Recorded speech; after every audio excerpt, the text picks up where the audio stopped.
ঘোড়া আর গাধার বন্ধুত্ব নীতিমূলক গল্প। অনেক দিন আগের কথা। এক বন ঘেঁষে এক কৃষকের বাস ছিল। কৃষকের ছিল একটা ঘোড়া।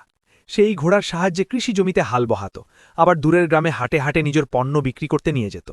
অন্যান্য সময় ঘোড়াটি ছেড়ে দেয়া হতো। বনের আশেপাশে ঘুরে ঘুরে সে ঘাস লতা পাতা খেত। ঘোড়াটি যখন ছেড়ে দেয়া হতো তখন সে প্রায়ই বনের কিছুটা ভেতরে ঠিক নিজের মতোই আরেকটা প্রাণীর সাথে দেখা করতে যেত। সেটা ছিল গাধা। ঘোড়াটি সেই অদ্ভুত ছোট আকারের প্রাণী দেখে আশ্চর্য হয়ে তার সাথে বন্ধুত্ব করে ফেলল। গাধা যখন বুঝল যে ঘোড়াটি তাকে ঘোড়ার মতন সম্মান দিচ্ছে, তখন তারও কোনো আপত্তি থাকল না। সে মনে মনে খুব খুশি। গাধা কখনো ঘোড়া হয় না, অথচ একটা বোকা ঘোড়া তাকে ঘোড়া ভেবেছে। সম্মান পেয়ে তার আনন্দের শেষ নেই। একদিন ঘোড়াটি ঘুরতে ঘুরতে গাধার কাছে গেল। নানা কথার মাঝে ঘোড়াটি তাকে প্রশ্ন করে বসল, আচ্ছা, তুমি আমার চেয়ে এত বেটে আকৃতির কেন? গাধা তো গাধাই। সে তখন তার মোটা বুদ্ধিতে বলে বসল, আসলে আমার এক মনিব ছিল। সে আমাকে দিয়ে অনেক ভারী বোঝা টানাত। খুব ছোটবেলা থেকে ভারী বোঝা টানার কারণে আমি বেটে হয়ে যাই। একদিন বোঝা বইতে বইতে আমি খুব অসুস্থ হয়ে পড়লে পথে আমাকে ফেলে মনিব আরেকটি দলের সাথে চলে যায়।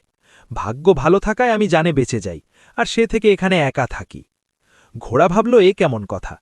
ভারী বোঝা তো সে ছাড়াও আরও অনেক ঘোড়াই ছোটবেলা থেকে বইছে। কখনোই তো সে কোনো ঘোড়ার স্বাভাবিক উচ্চতা হারাতে দেখেনি। ঘোড়ার সন্দেহ হল, গাধাটার আচরণও ঠিক তার মতো নয়, বুদ্ধিও খুব একটা ভালো না।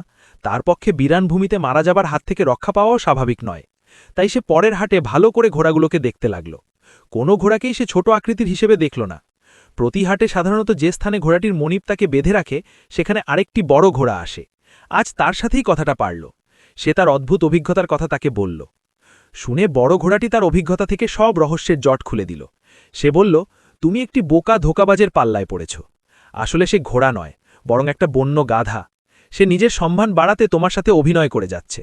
তুমি না হয় গাধা চেনো না, কিন্তু বন্য গাধা তো ঠিকই ঘোড়া চেনে। আর একটা গাধার পক্ষে এত কঠিন পথ পাড়ি দিয়ে জীবন বাঁচানো সম্ভব নয়। তাছাড়া অবস্থা খুব খারাপ না হলে কোনো মনিব তার বাহন ফেলে দেয় না। সে একটা মিথ্যুক গাধা। সব শুনে ঘোড়াটি বলল, তাহলে তুমি যা বললে সেটা তো যে কোনো অভিজ্ঞ ঘোড়াই ধরে ফেলতে পারে। আমাকে সে এত দুর্বল একটা মিথ্যা বলল কেন? জবাবে বড় ঘোড়া বলল, সে হলো গাধা। দেখতে ঘোড়ার মতো, কিন্তু ঘোড়া নয়।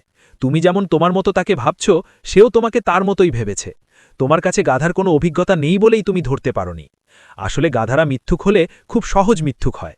তারা এমন কিছু বলে যা তারাই মিথ্যে হিসেবে প্রমাণ করে দেয়।